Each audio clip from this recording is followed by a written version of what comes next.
All right, everybody, how's it going? It is Tuesday, October 22nd, 2019, and we just finished with week 7 of the NFL. So, of course, you know what time it is. It's time to go into week 8, and it's time for another pick'em video. Last week I did very, very well, going 11-3. That means I got 11 games right, only 3 wrong. The games I got wrong was a weird set of games. I believe I got the Giants winning wrong.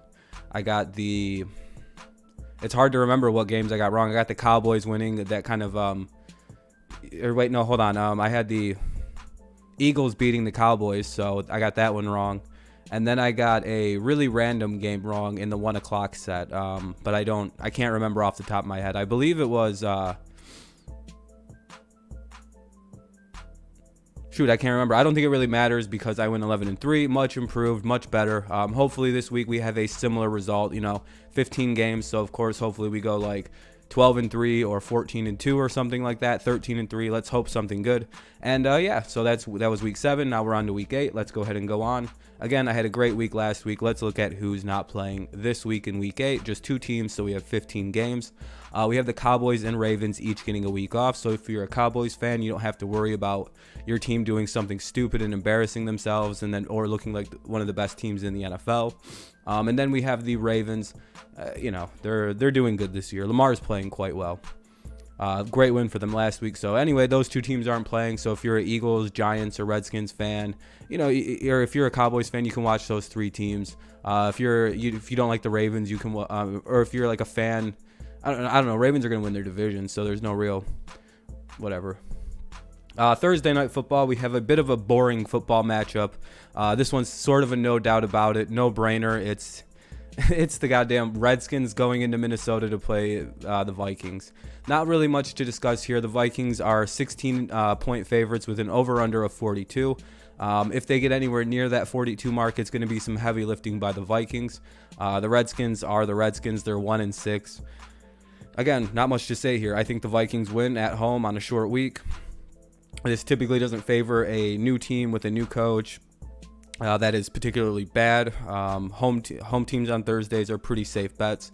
I'm going to go ahead and go with the Vikings winning this one. They probably, I have them actually not covering, but they probably beat them by quite a few points. I don't even know if the Redskins can score 13. Let's go to the 1 p.m. games. There's 9 of these to go over, so let's try to do this with some haste. I won't spend a lot of time on bad games like this one. The Seattle Seahawks head to Atlanta to play the Falcons in what should be an easy affair. The Falcons are 1-6 and one of the worst teams in the NFL this year that aren't trying to be bad. You know what I mean? Like, they might be the worst team that's not trying to be purposefully bad, because we don't know what Cincinnati's up to. We really don't know what they're doing.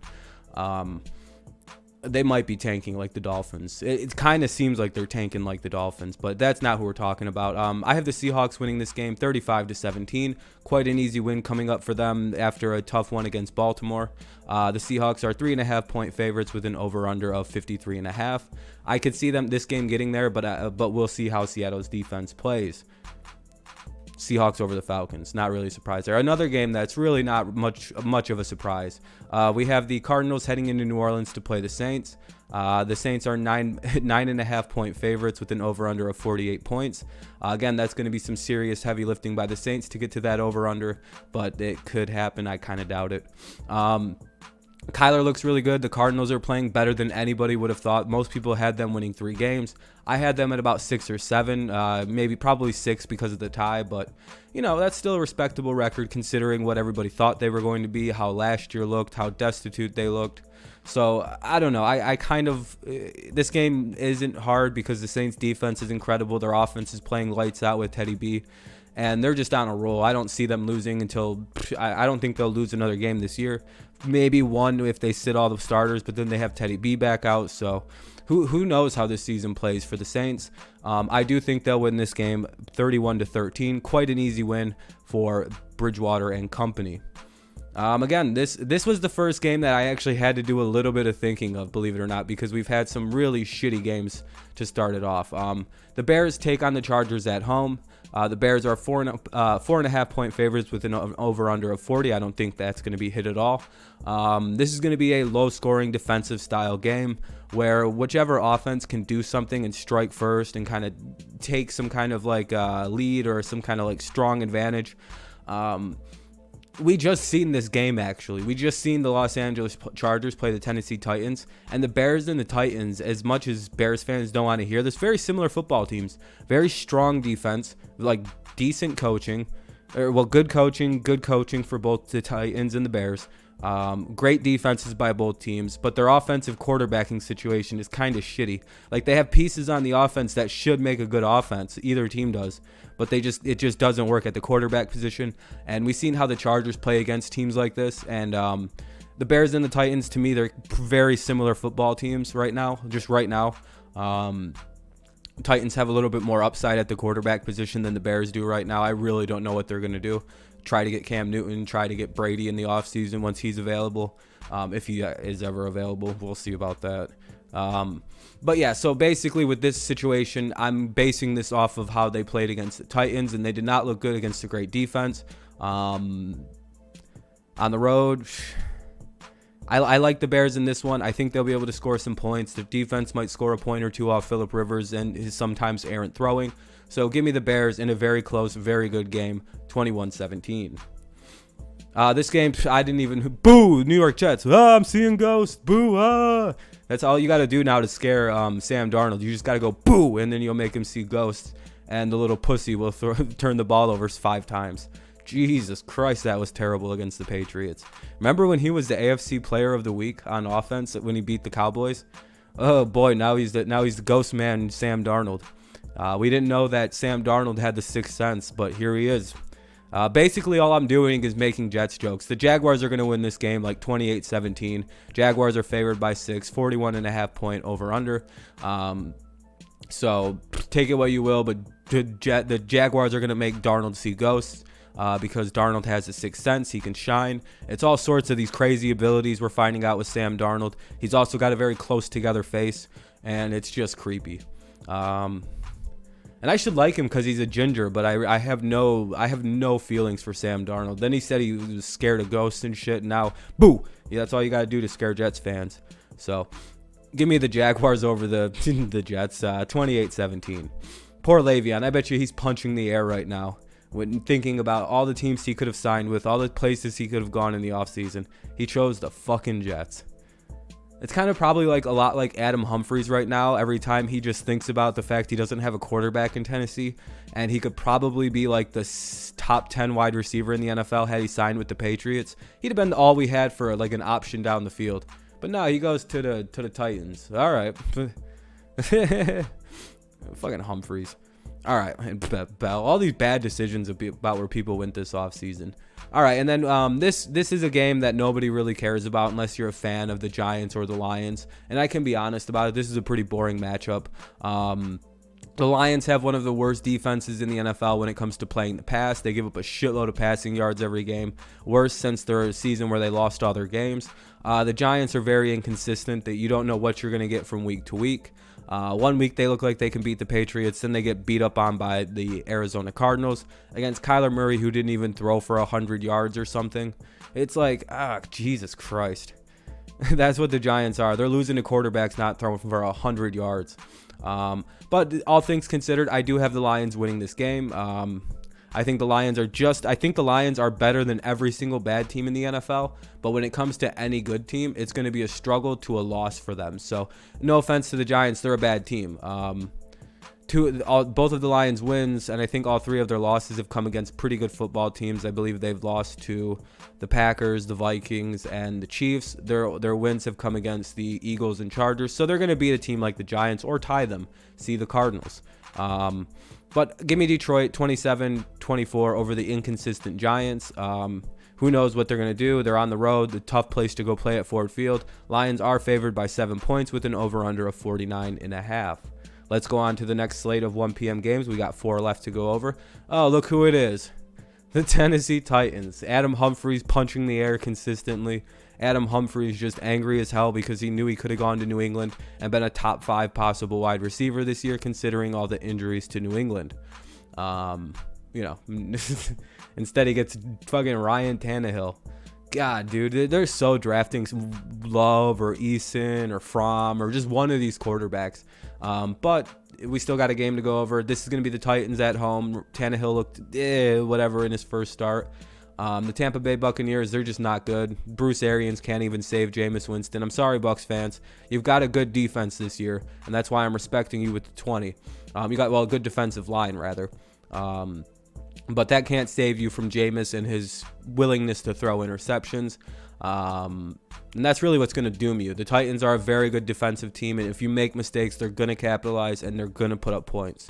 So because of that, the amount of mistakes Tampa makes, Tennessee plays very good on defense. I like the Titans at home, 20-14. They're 2.5-point favorites with an over-under of 46.5. Sort of a boring game that only really their fans care about. This is probably one of the best games of the week. There's another game, I believe, coming up very, very shortly, but the Bills versus the Eagles will be a fucking great football game.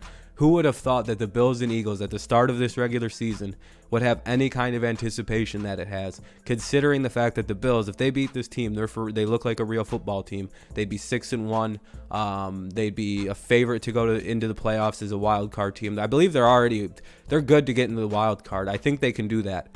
They were my dark horse team if the Chargers weren't any good this year.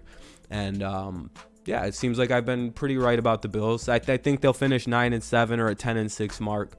Of course, that's not going to be good enough to stop the Patriots with the division, so we'll see. The Eagles, they're hyper inconsistent. The secondary's terrible. They can't really stop the run. Their offense is up and down, up and down. They really only play in the second half of games. And if they get down to a huge deficit to Buffalo early, which they're prone to do, these Eagles are this year, get down by 16, 17 points at half, they won't come back against this defense. This is a black hole defense. The minute you're down by 2-3 scores, you might as well just throw the game away. You're not winning it. This Bills team will shut you the hell down. And as long as Allen doesn't make a bunch of mistakes, and he probably won't against that Eagles secondary, Bills will win this game all day long. This is an easy one for them at home. So we'll see how this plays out. Eagles are used to a rough, raucous environment when they play, so that probably won't be too much of a deterrent. But this is Bills Mafia with actual shit at stake, so watch out for this team. Bills are favored by 1.5 points, over under a 43. This is my game of the week personally. I really like what this matchup is. And then we have, this isn't going to be close. The Broncos should be 1-6. The Colts are 4-2. They just beat the Texans. They kind of dominated the Texans to a small degree. I know they scored late, but it was a domination of another team. The Colts are 6-point favorites with an over-under of 44. Broncos are still very, very, very limited on offense. Defensively, hell, they're pretty good on defense, but that doesn't mean anything when Joe Flacco is no longer elite, I think, folks. It's sad to say, but I think after that last game, we can start to say maybe Flacco is an elite. It's still up there. He's still elite, but he might be walking off the elite cliff. Give me the Colts to win 24-13. It's not even. It might be a bigger blowout than that, folks. And the last one of the 4 o'clock games, there's nothing to say here. The Bengals are, if they're not tanking, they're the worst team in the NFL. If they're tanking, well, then it is what it is. They're just trying to get a difference. I don't know what they're tanking for, unless they're going to be getting rid of Dalton, sending him to Chicago or something. I don't really know what's going on in Cincinnati, but I'm a fan of whatever it is the hell they're doing. So let's go Bengals. Keep losing. I think you're on to something here. Fuck you for not giving the Patriots AJ Green. We got Mohamed Sanu anyway, so go fuck yourselves. God damn it. I hate the Bengals. Because they didn't give the Patriots AJ Green. That's the only. I used to like the Bengals a little bit. I had a soft spot for them. Now they can get fucked. I don't care about them. The Rams are going to destroy them 35-10. The Rams are 13-point favorites with an over-under of 48.5. This won't be close. The Bengals are terrible. It looks like they're tanking. I don't know what for. Probably to grab Tua, even though nobody's going to want Tua with his bad ankles now. What is that, 2 surgeries in a row in 2 seasons? Yeah, I'll avoid that. I'll avoid all of that. So thank you very much. Plus, he's got a dumb dad who made him a left-handed quarterback. Yeah, dude, that's a great idea. He's like a natural right-handed athlete, and you made him a left-handed quarterback. Yeah, the NFL wants lefties, dude. You really know what you're doing. So those are my 1 o'clock games. Let's go over to the 4 p.m. games. Hopefully there's a little bit better games. And this might be the game of the week. This is probably going to be the best game. This is going to be most people's game of the week, the most anticipated game. The San Francisco 49ers 6-0 host the Carolina Panthers 4-2. The Panthers are very, very red hot with Kyle Allen. Their defense is playing extremely well. Kyle Allen's playing extremely goddamn well. I believe he's won his first 4 starts for this team. I don't think he's thrown an interception yet, so that's incredible. But this game's going to be a little bit more difficult considering who they have to go against, what kind of defense they're going to be playing, because that 49ers defense is for real. They are problem. Look what they did to the Rams. They cause all sorts of problems. They will shut you down if you have any form of a weakness. That defensive line with Bosa, Buckner, I'm forgetting names just because there's so much talent on that goddamn D-line. They just can get after you and get after you and get after you, and they enjoy doing it. The linebacking core is great. Secondary, great, led by Richard Sherman. I don't think Kyle Allen is ready for what he's about to go into San Francisco. And the 49ers, they're going to be wanting to make a bit of noise after what happened against Washington in that mud bowl. I know it was a bad performance by the Redskins, but you have to go look at the game. There were dudes covered in mud from head to toe, just dirty. It was a terrible, awful game where no offense was to be had because of the field conditions. The weather was terrible. Field was a mud bowl. So don't take that against the 49ers kind of roughly. The Panthers, though, this game is so hard to think that I only have it a touchdown. And mainly is because I like the 49ers at home. I like the 49ers defense. I don't know if Kyle Allen is ready for what the 49ers have. And because of that, I'm leaning 49ers in this one. I also just think the 49ers are a little bit better of a football team. I think their offense is a bit better. Their defense is a bit better. The coaching is a lot better. I know Rivera is a good coach, but I like Shanahan a lot more. I'm very big into offense. I think the 49ers are a wide receiver trade away from being potentially as good as the Patriots overall. So yeah, I really like what the 49ers are doing. Their defense is quite frightening. And I don't know if Kyle Allen and the Panthers are ready for that. They're going to be ready for Christian McCaffrey. Panthers get a little bit of a bump because they're off a bye, but that's going to be a brutal place to go play in this next Sunday. So give me the 49ers at home with their defense wanting to make a bit of a statement. This is the statement game they're looking for. Everybody still doubts them after the Rams, so let's have a statement against a 4-2 team. So give me the 49ers over the Panthers in a game that should be game of the week, should be flexed to Sunday night, but the Packers and fucking Chiefs are Sunday night. Even without Mahomes, they're going to keep that there because nobody wants to watch Rodgers beat up on Matt Moore. Ugh. Then the Oakland Raiders head into Houston to play the Texans in a game that has some intrigue because we don't know what the hell the Raiders even are this year because there are games where they look really bad and then they look really good. So they're a young team trying to find its legs, trying to find its balance. And I don't think heading into Houston, that's a good thing to be. Especially, Houston's going to be really, really amped to play this game. They're not going to be taking it lightly. They're not going to be overlooking the Raiders who can surprise some teams. The Raiders. These two games were the hardest to figure out for me, as well as the Bills and Eagles. These 3 games are the hardest games for me to figure out this week, to be honest. Houston's really surprised me with how they've played this year. Their offensive line is getting better each week. They didn't even look that bad against the Colts. They looked pretty bad, but we'll see. The Raiders don't have that good of a pass rush, so we'll see if they can't put pressure on Deshaun, the Raiders are going to lose this game by a lot worse than 7 points. Texans are 6.5-point favorites with an over-under of 51. I could easily see that getting to that score. I have it as an under, though. We'll see really this depends on what version of the Raiders shows up, because if it's like the one that showed up against Minnesota, Texans dominate. But if it's the one that beat the Bears, who the fuck knows what team it's going to be. So we'll see. This should be a pretty fun game, pretty interesting, but I like the Texans simply because I don't know how good the Raiders pass rush is. I don't think it's very good. And if that's the case, they're not going to do anything to Watson. He's just going to stand back and just drop dimes. And the Raiders really don't have the secondary to play this team. So, they got rid of all their corners. They bring in Nevin Lawson, a whole bunch of garbage players that played in Detroit, basically. I should have picked a higher score. Texans win 27-20. I don't know why I even struggled with this one. And here's a game I don't even got to talk about. Patriots are hosting the Browns. This is going to be hilarious. The Patriots host the best defense in the NFL.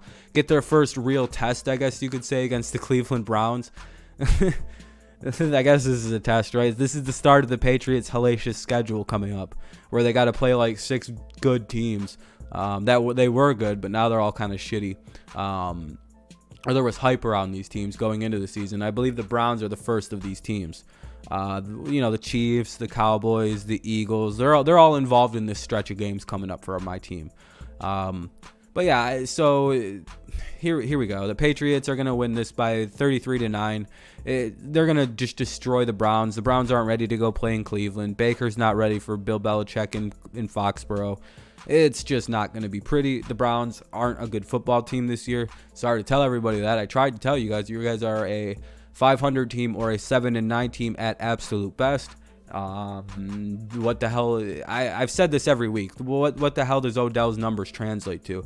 Didn't translate to anything for the Giants. So I don't know why they thought we got Odell Super Bowl. Yeah, what does Jarvis's numbers ever translated to? What is Odell's numbers? You should have went with a different coach. Should have went with Greg Williams and let fucking Kitchens run the offense. I don't know. Your defense actually played very good with him, so I don't know. Patriots win this game quite easily, 33-9. They're just a far better football team. The Browns don't really belong in this game. So those are the 4 o'clock games. Here comes Sunday night. There was a lot to talk about in this game prior to the fucking Mahomes injury. Since he's not going to be playing, I'm not going to spend any time on this. I don't think Matt Moore can deal with the Packers defense. I don't think the Matt Moore can mount any kind of a comeback if the team falls behind. I don't think the Chiefs defense is going to be able to handle the run game of the Packers, the passing game of the Packers, the receiving, the special teams of the Packers. Without Mahomes, this game has no interest whatsoever for me. It's probably going to take a major hit. They should consider flexing one of these 4 o'clock games into there, just because the situation isn't Mahomes-Rodgers. It's Mahomes versus Matt Moore. Who the hell wants to watch that on a Sunday night? Packers win this game 31-21. Chiefs just can't get any offense going with Matt Moore. Packers are favorites, 4.5-point favorites in Kansas City, and I think that's slightly because no Mahomes. Over under a 48, who knows if they'll get there. I have scoring 58, so who cares about Sunday Night Football this week? This game was supposed to be so much better. Monday Night Football, I believe we have another snoozer. Yes, we do. We have the Miami Dolphins heading into Pittsburgh to play the Steelers in a game nobody cares about. I have the Steelers winning 24-13. Steelers are 14.5-point favorites with a 42.5 over-under. So I'm not going to talk about these last 2 games much, just simply because, who cares about Steelers and Dolphins and Packers and Chiefs? The only reason I say that about the Packers and Chiefs is because there's no Mahomes. It seems like a lock game. It would be a crazy upset if the Chiefs were to beat the Packers this weekend. So I'm going to go Packers. No Mahomes. And Steelers, what do you think? The Dolphins are just going to randomly try to win this game? No, they're not. Not against the team that might challenge them for a top pick. No. So Steelers win, duh. Here's my pick'em record. I'm 66-39-1 for the year. I'm at 62% overall this season. That means I'm 66 out of 106 games played. I went 11-3, so that's a pretty good last little week there. So I'm quite happy about that. We're already going pretty long on this video, so I'm gonna go ahead and start to wrap her up. So those are our Week 8 NFL picks. What do you guys think? Leave a comment down below with your picks. I'll be sure to comment back. Comment anything you want. I'm very good about commenting back to people. We kind of do head-to-head pick 'em with the comments. I go through. We keep track of our pick 'em records and all sorts of fun stuff down below. So go ahead and leave a comment. I'll get back to you. Subscribe to the channel if you're new here. We do NFL streams. We do NFL content, basketball content. Once it gets closer to the playoffs, I don't really care about the NBA regular season. Just random sports news, random shit, random streams. It's a good subscribe, I promise. Leave a like, subscribe. You can join the channel if you'd like. Some fun perks. So that's about it. Those are my Week 8 NFL picks. Leave yours down below. What do you think is the game of the week? I think it's the Panthers and the 49ers. But yeah, anyway. Go ahead. Thank you guys for watching. I appreciate it very much. Have a good rest of your evening. Go Patriots, and fuck the refs.